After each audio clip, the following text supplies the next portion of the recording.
me souviens, alors on va pas refaire toute l'histoire d'un Suisse-Espagne avec une équipe d'Espagne flamboyante et des joueuses qui nous offrent de superbes gestes techniques. Premier ballon, il est pour Courgevaux avec Humbert qui va revenir derrière. Corminboeuf qui est resté en embuscade là, et c'était pour Kaya, hein. C'est sauvé par les Bleus qui se font subtiliser cette balle. Et attention, qui vont la perdre avec l'intervention finalement de la gardienne devant Mona Hunziker. On va poser tranquillement ce ballon au sol. Chaque fois profiter de ces moments pour récupérer aussi hein, de ce côté émotionnel de cette finale face à cette équipe redoutée et redoutable. Raetso, Corminboeuf, elle est contrée avec l'amorti de Nila Laguerre. Et puis ce ballon mis dans le couloir avec un bon centre. Ouais, c'était bien tenté de la part de Gabriela Pereira Fonseca. Et un ballon qui finit sa course dans les bras de la gardienne qui va prolonger. C'est bien fait, Humbert, l'ouverture. Et attention, cette fois, il n'y a pas de hors-jeu. Elle va pousser son ballon. Elle a du soutien au centre. Avec le centre. Oh, c'est par-dessus. Oh là là. La grosse occasion. Elle est énorme, cette possibilité-là. On le voit, ce très bon ballon distillé sur Lucie Piller. Et finalement, ce centre tendu avec un ballon qui va finir par-dessus la transversale. C'était une excellente occasion de prendre l'avantage. Mais les filles de Courgevaux n'en profitent pas. Avec ce cuir sur Pereira Fonseca, elle va obtenir la remise en jeu. Quelle occasion là pour... Il me semble que c'était Kaya. Hein. On a toujours le soleil qui nous gêne passablement sur ses actions, mais c'était intelligemment fait de la part de Lucie Piller qui a trouvé sa coéquipière. Et elle a manqué de conclusion avec un tir lointain. C'est superbe.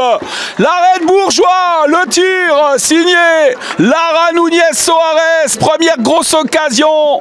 Elle est superbe. Regardez voir ce ballon remis avec le contrôle, la récupération et puis l'envoi puissant signé Lara Núñez qui voit son envoi passer par-dessus la transversale après la petite claquette d'Ophélie Bourgeois. Très bel arrêt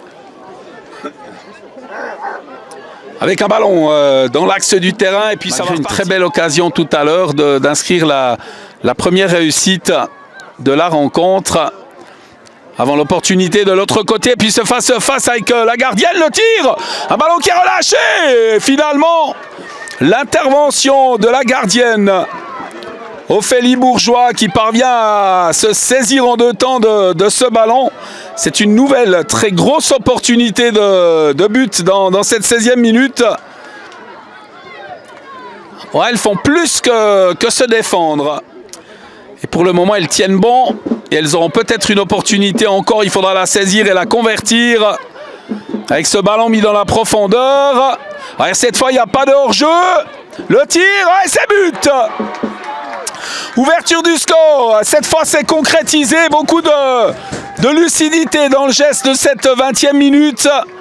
Première réussite de la rencontre, signée Lucie Piller.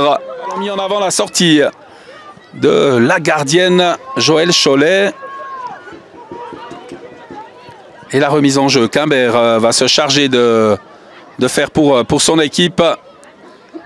Kaya, Raetso. Attention, Raetso, elle a une Hunziker. Et puis de l'autre côté, elle a du soutien également. Avec cette récupération, le tir, et c'est par-dessus. C'est par-dessus. Occasion, encore une fois, de venir faire trembler les filets. Ah, le contrôle de ce ballon le gère. Hein, Lola Corminboeuf qui va revenir dans l'axe du terrain et servir Brulart. Brulart avec Raetso. Possibilité de tir peut-être pour Raetso qui se met en position et qui ne trouvera pas le cadre. Ça passe assez largement à côté du but. Sûr, hein, pour le moment, on ne prend pas de risque majeur. Mais on tient bon. Et pour le moment, c'est un résultat véritablement... satisfaisant là pour les filles de 3e ligue qui nous ont offert une très belle première mi-temps qui aurait pu être mieux payée encore. Kaya, ouais, le gros travail, puis le retour surtout de Aïcha Silva. Attention avec ce ballon, c'est malheureux. Alors là c'est malheureux parce que la défense se fait surprendre et c'est le 2e but. Ouais, c'est vraiment On voit le travail de Kaya et puis Sylvain Mathias là, avec cette récupération de la joueuse Kaya. Et puis finalement ce ballon qui tape le poteau et qui rentre au fond du but. Je crois pas que quelqu'un d'autre a touché cette balle à l'intérieur du camp de l'équipe de 3e ligue qui va le jouer long, très long ce ballon avec Angélique Bise. Sussuri qui est en appui là et qui va venir mettre de la pression sur son adversaire. Mais on arrive à sortir ce ballon et plutôt avec maîtrise. Mais il est perdu maintenant avec ce tir. Ouais, trop écrasé pour venir inquiéter la gardienne. Cette tentative signée Nila Laguerre. Mais encore une fois, c'est bien tenté hein, de la part des filles de Filipeira da Fonseca là, qui viennent se créer cette opportunité. Alors ça repart de l'autre côté avec Lola Cormabeuf. Cormabeuf pour Unsiker et la bonne sortie. Qualité faute balistique et avec ce ballon récupéré maintenant par Humbert, il y a peut-être un bon coup à jouer là pour le pensionnaire de Première Ligue. Un ballon qui est repoussé, qui est dégagé avec l'interception de Kaya qui va frapper de loin sans parvenir à inquiéter la gardienne. Parce que les opportunités dans ce match, dans cette finale de BCF Coupe sont là. Elles se créent des occasions, elles sont menées 2-0. C'est le réalisme, encore une fois, dans ce rendez-vous qui fait la différence. Avec ce ballon mis en avant et dégagé finalement. Avec l'interception de Van Lanten, on va mettre en avant. Ballon sur Kaya. Kaya aux avant-postes. Le dégagement, signe Angélique Bise là, qui est parvenu à déborder. Il y avait également la présence, et c'est elle hein, qui a détourné ce ballon sur cette phase de jeu. Angélique Bise qui est venue. Mais les deux joueuses ont suivi avec un ballon. Attention, ouais, mis dans l'axe du terrain. Raetso. Un bon ballon, second poteau avec l'opportunité là, encore une fois de parvenir à amener le danger devant la cage de la gardienne Cholet. Et ce ballon finalement de Kaya qui ne trouvera pas sa cible avec de l'autre côté Lucie Piller en rupture. Lucie Piller, la passe et le 3-0. C'est une passe en retrait. J'ai eu peur pendant une seconde pour les filles de Courcheveau que ce soit une passe en... Et ce ballon est finalement dégagé. Ah, j'adore ces commentaires de jeunes supporters là, qui disent on peut le faire, on peut le faire. Effectivement, elles peuvent le faire, elles l'ont déjà démontré hein, avec cette intervention. Et la joueuse... de Courcheveau, Kerzers qui reste au sol là, avec un ballon mis en avant, dégagement de la tête d'Angélique Bise, très bon travail de Bise, et c'est Alizé qui met ce ballon en avant, la sortie d'Ophélie Bourgeois, c'est culotté de la part de la gardienne, je ne sais pas si elle n'a pas touché la balle de la main, il me semble pas, mais ça part de l'autre côté avec Kaya. Kaya, la passe de l'autre côté, et la faute, non, la position de hors-jeu, j'allais dire faute de main. Mais finalement, c'était culotté hein, de la part d'Ophélie Bourgeois là, qui est sortie de sa surface. Voilà le coup d'envoi de cette deuxième période donné à l'instant par l'arbitre Monsieur Rossier. Et ce score donc de 3-0, une équipe qui doit partir tambour battant. On m'a dit hein, au terme de la première période, je serai l'entraîneur. Je ne le suis pas. J'aurais juste dit aux filles de continuer de travailler, de recommencer un nouveau match en seconde mi-temps parce qu'à 3-0 ça va être compliqué de revenir sur les filles de Courcheveau tant elles sont supérieures malgré tout, mais pourquoi pas venir titiller, déranger la suprématie représentée par les joueuses de Première Ligue avec ce ballon mis en avant avec notamment la présence de Pereira Fonseca. Un cuir dégagé de la tête, récupéré, contrôlé par les Bleus là. Avec ce gros travail de Nunes Soares et la frappe lointaine dévissée. Signé Loureiro Oliveira. Un cuir mis en là. Attention à la rupture. Elle va tenter... non, elle n'a pas tenté le grand pont, mais elle va mettre devant avec un bon retour défensif d'Angélique Bise. Et un ballon dégagé par les filles de QJ Monté au Montmuriste. Avec, attention, une possibilité. Elle va passer le face-à-face avec la gardienne. Et la très bonne intervention. Finalement, elle est venue s'emparer de ce ballon. Elle est très bonne sur les sorties, la gardienne Joëlle Cholet. De jolis gestes et puis un arrêt déterminant du gardien de l'équipe du team La Gruyère qui a offert la victoire à son équipe. Schneuvely dans l'axe du terrain, ballon sur Raetso qui va tirer par-dessus. Première grosse occasion de cette seconde mi-temps, pas de danger là pour et Zbinden. Raetso, oh, elle est belle cette passe, c'est bien joué avec une possibilité de rupture pour Von Lanten. Ouais, bon retour défensif, le jeu qui se poursuit. Von Lanten, le décalage, peut pas frapper, ballon qui va revenir aux 16 mètres. Ouais, la tentative de percer, ouais, c'est superbe, absolument superbe cette réussite des filles de Courgevaux avec ce slalom dans la défense et cette quatrième réussite. Un festival de Léa Becciarelli qui peut marquer le 4-0. Joueuses qui ont rejoint le terrain dans le 11 présent sur le terrain avec cette récupération de Moser. Moser qui laisse à côté d'elle, la frappe, ouais, l'arrêt, ouais, ça finit au fond. Aïe aïe aïe, ce ballon qui finit au fond du but, c'est malheureux là pour la gardienne. Avec cette récupération de Moser et puis le décalage de Moser et la frappe de Cassie Jacquat qui vient de faire son entrée sur le terrain et qui marque le 5-0. Faire la part belle également au football féminin sur cette compétition. Avec un long cuir mis en avant. Et au centre, il y a Moser. C'est un centre pour Moser. Oh, la belle réussite. Superbe reprise de Moser qui peut inscrire le 6-0. Quel joli volet sur ce centre. Moser qui profite de ce très très bon ballon là.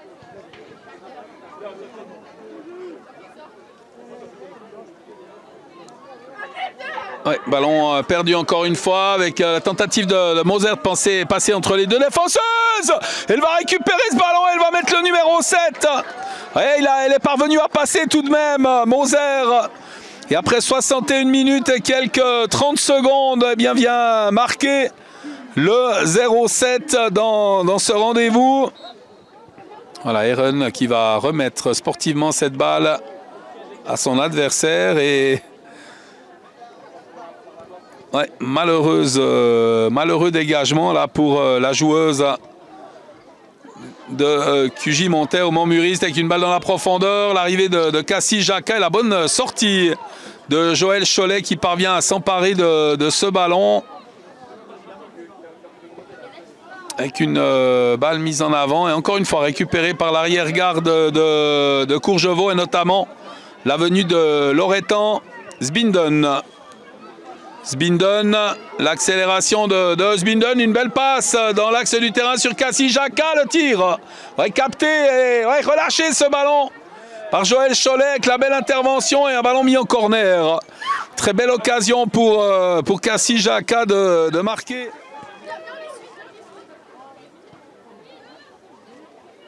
Ouais, très bon contrôle de ce ballon par Mara Loureiro. C'est bien fait ce qu'elle nous fait la numéro 14 là, qui peut mettre ce ballon devant elle. Ça doit être un match compliqué quand même avec le froid et le fait de ne pas pouvoir véritablement faire des interventions. Je pense qu'elle ne va pas se plaindre malgré tout de voir son équipe dominer le rendez-vous avec une balle dans la profondeur sur Humbert. C'est bien joué, Humbert qui va prendre bise de vitesse, le tir, un ballon repoussé. Hey, Schneuvely qui tire par-dessus. Aïe aïe aïe. 72 minutes de jeu, presque 73 minutes et c'est peut-être une occasion de venir inquiéter Kemar là qui ne parvient pas à récupérer le ballon. Et un cuir qui est mis loin devant avec cette récupération. Le face-à-face, le tir, ouais, c'est conclu de magnifique manière par Moser. 74 minutes et quelques 30 secondes, à peine un peu plus. Et ce score limite hors jeu. Alors limite hors jeu. Avec ouais, toute la sérénité, la belle conclusion là, de la part de Patricia Moser qui marque le numéro 8 en soutien de sa coéquipière. Il y avait Moser notamment. C'est Humbert qui hérite de ce ballon. Avec ce débordement, c'est bien joué. Le centre. Ouais, bel arrêt de Joël Cholet qui parvient à détourner ce ballon. Lâcher un petit peu avec un ballon repoussé par Cholet. En 2 temps, encore une fois, qui se saisit de ce ballon. Belle intervention de la gardienne. Et le dégagement pour la gardienne Joël Cholet. C'est terminé, la victoire 8-0 pour Courgevaux qui s'impose. La joie est toujours aussi intense malgré tout pour les filles de Courgevaux. Malgré cette victoire face à un adversaire en dessous au niveau des catégories, eh bien, elles fêtent avec beaucoup de joie cette victoire, ce succès 8-0. Elles vont soulever dans quelques instants la coupe. Nous, on va se retrouver au bord du terrain pour tenter de faire 1 ou 2 interviews. On ne va pas laisser les joueuses trop longtemps sur le terrain parce qu'elles vont prendre froid, quand bien même sur le terrain. Il fait peut-être un tout petit peu plus chaud que là où nous nous trouvons. Parce qu'il y avait encore une petite bise ici. Très belle victoire de Courgevaux. On se retrouve dans quelques instants au bord du terrain. A tout de suite. Oui, c'est comme moi j'ai déjà dit avant, et dans le vestiaire, la seule chose que je peux rester, c'est fier de cette équipe. Parce que les parcours que nous avons fait jusqu'à la finale, et après, les 15 premières minutes que nous avons fait contre une première ligue, vous avez les 3 premières occasions de match, c'est la balle elle rentre, ça peut tout changer, mais je donne le mérite à Courgevaux parce qu'ils avaient une belle équipe, elles sont mieux. Et elles sont en première ligue et ça a vu après presque la deuxième mi-temps la différence physiquement que ça a changé le match après. Oui, vous avez parlé de ces 2 occasions de but. Finalement, pendant 20 minutes, vous avez quand même rivalisé avec une équipe de première ligue. C'est ça que vous allez retenir? Oui, c'est surtout ça. C'est surtout ça et la fierté d'être en finale avec une équipe que j'ai appris, ça fait 1 an que je suis avec. Et dans 1 an, faire le travail que nous avons fait jusqu'à arriver en finale, pas mal, je crois. Non, vous pouvez être fier. Le championnat, on sait, il n'y a pas grand-chose à jouer, il n'y a pas de gros danger en dessous. Vous n'allez pas finir en roue libre, mais ce match aujourd'hui est quelque chose qui vous a apporté de l'expérience aussi pour la suite. C'est quelque chose que vous allez travailler, hein, parce qu'on l'a vu notamment, on a parlé en rigolant du hors-jeu avant, des hors-jeux plutôt, il y en a eu beaucoup. Ça a été travaillé, ça, c'est pas un hasard que l'équipe en face se fasse surprendre. Oui, on travaille souvent ça je crois que c'est les premières choses que j'ai mis en place dans cette équipe. Dans le championnat, on joue de la même façon et nous avons appliqué, et je trouve que nous avons appliqué bien les hors-jeux. Toute l'équipe, toute la ligne défensive, elle a déjà accompli le travail. Et je trouve que nous avons bien travaillé sur cet aspect-là et je suis fier de la défense parce qu'ils ont mérité. Et après, tout qu'ils ont fait, c'est moi qui le dis pour le faire. Franchement, parce que je savais que Courgevaux, ils mettent la balle longue. Il y a beaucoup de joueuses rapides devant. Et comme ça, j'ai essayé de couper un petit peu cet espace et mis les joueuses de Courgevaux en hors-jeu. Ça a bien marché, je trouve. Malgré, je ne vais pas parler de 1-2 buts que c'est hors-jeu pour moi, mais je ne parle pas de ça parce que ça change rien de résultats et tout ça. Ça ne tire pas les mérites de Courgevaux en gagner cette coupe. Mais ça, c'est en soirée qu'on va retenir pour toute la vie, je crois. Et l'avenir de votre équipe, c'est quoi? Parce que je pense que vous avez des ambitions après avoir vécu ça. Peut-être l'ambition de revenir pour la prochaine coupe et puis d'être encore plus forte. Le championnat également, qu'est-ce que vous attendez pour le futur avec cette équipe? L'avenir, c'est que nous devions attirer plus de joueuses parce que malgré nous avons quelques soucis de contingent. Heureusement, nous avons essayé cet hiver, nous avons recruté 3 joueuses de Gévisier, parce que Gévisier elle fait le retrait d'équipe, nous avons recruté 3 joueuses. Ça nous sauvait un petit peu. Et après, il y a les joueuses qui ne sont pas habituées à jouer dans haute compétition comme ça. Il y a une joueuse chez nous qui n'a jamais joué au foot, c'est la première fois qu'elle joue. Elle s'amuse à jouer et après c'est ça l'expérience, nous avons besoin aussi des joueuses avec l'expérience. Peut-être qu'avec 2 ou 3 joueuses avec plus d'expérience dans cette équipe, ça peut faire quelque chose de bien. Et après, on peut viser des autres choses. Belle victoire, une de plus. Alors, ça n'a pas été une des plus compliquées à obtenir, mais elle fait tout autant plaisir. Ah oui, c'est sûr, c'est sûr. Et puis pourtant, ça n'a pas été facile au départ. On mène que 2-0 à la mi-temps, donc c'était pas facile. Heureusement, on a déroulé après, donc c'est cool. Vous attendiez un style de match de la sorte avec une équipe qui était combative en face, qui allait tout tenter? Oui, bah, bien sûr. De toute façon, même si elles étaient en 3e ligue, il y avait eu des articles dans les journaux.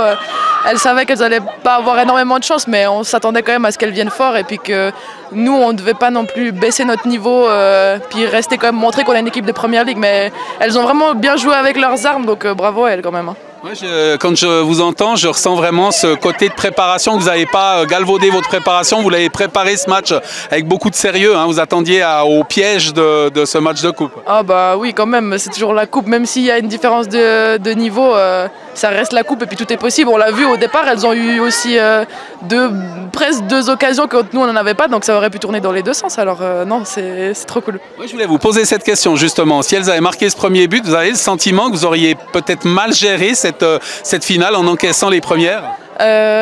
Possiblement, parce que ça aurait un peu tout relancé. C'est nous qui aurions dû courir après le score, mais je pense que on a vu à la longue, elles avaient un peu de la peine à faire les courses, donc je pense que ça leur aurait donné un bon coup de boost. Nous, ça nous aurait peut-être un peu descendu mentalement un petit moment, mais après, je pense qu'on aurait réussi quand même à reprendre le dessus, franchement. Voilà, puis je vais vous laisser après parce qu'il fait froid. J'ai dit qu'il ne faudra pas tarder à aller au show, mais vous avez encore de la place pour mettre les trophées chez les Courmin-Boeuf. Hier, c'est Joël, ce soir, c'est vous. Elles sont grandes, ces coupes, quand même. Vous faites comment? Non, ça va, elles prennent de la place, mais ça va. On a un bon palmarès à la famille. Hein. Qu'est-ce que tu as envie de dire à Joël, justement, qui a remporté cette coupe avec Urcy? Il y a eu des moments compliqués, hein, puis là, c'est une victoire en finale de coupe. Joël a pu soulever le trophée. Vous le soulevez ce soir. Qu'est-ce que vous avez envie de lui dire? Eh ben, bravo à lui, bravo à nous, et tant mieux si les Courmin-Boeuf ils gagnent des coupes. Hein. On est au bord du terrain avec Benoît Spicher, un président de l'association fribourgeoise de football, sans doute heureux de cette journée absolument incroyable. On a vécu des moments et un public incroyable aussi. Tout à fait, alors vraiment une belle journée de foot, voilà, des journées comme on les aime. On a déjà vécu une soirée d'hier soir avec une belle finale de coupe, et puis aujourd'hui ça a été plus que la cerise sur le gâteau, c'était vraiment le plat de consistance, et vraiment très très agréable. Belle journée, bien suivie, et puis des équipes qui avaient envie de faire du foot. Ouais, puis au niveau du fair play, hein, beaucoup de respect entre les joueurs, le public, enfin tout s'est très bien passé. Ça, c'est souvent la crainte qu'on a quand on a un rendez-vous comme ça sur un stade, mais que pouvez-vous dire de tout ça? Non, mais on a vu, voilà, comme je disais avant, on a vu du foot, des gens qui avaient envie de faire du foot et puis de se faire plaisir. Donc on n'a pas eu de situation compliquée, fort heureusement, enfin du foot comme on l'aime. J'ai envie de parler des arbitres aussi qui ont été excellents. On sait que c'est une période un peu compliquée. Il y a des matchs qui ont été annulés. Il a fallu revoir un peu les calendriers parce qu'il y a des parents qui se comportent mal au bord des terrains. Là, on a vu un petit jeune, Robin Pochon, pour ne pas le citer par exemple, qui a tenu son match comme un match de Champions League. On a vu un très bon arbitre pour cette finale des filles. Les autres arbitres ont tenu également leur rang. L'arbitrage fribourgeois se porte bien. L'arbitrage se porte bien, en tout cas au niveau de la qualité. Après, le petit point négatif, c'est la quantité, parce qu'effectivement, on est toujours sur la corde raide pour assurer tous nos matchs du week-end, pardon. Donc voilà, c'est peut-être l'appel qu'on peut faire. On a vu des arbitres qui étaient bien dans leur basket sur les terrains. Donc pour les amateurs, on a de la place pour vous. Et que dire de Lantigny et la super organisation également de cette mise en place de ces finales? C'est un nouveau challenge, on était à Gand depuis quelques années. Là, vous avez choisi la bonne carte, ils ont fait un boulot incroyable. Tout à fait, alors là, on est plus que satisfait de l'accueil, comment ce que le club a assuré tous les postes. Non, c'était top, on a vécu une vraie journée avec une météo avec nous.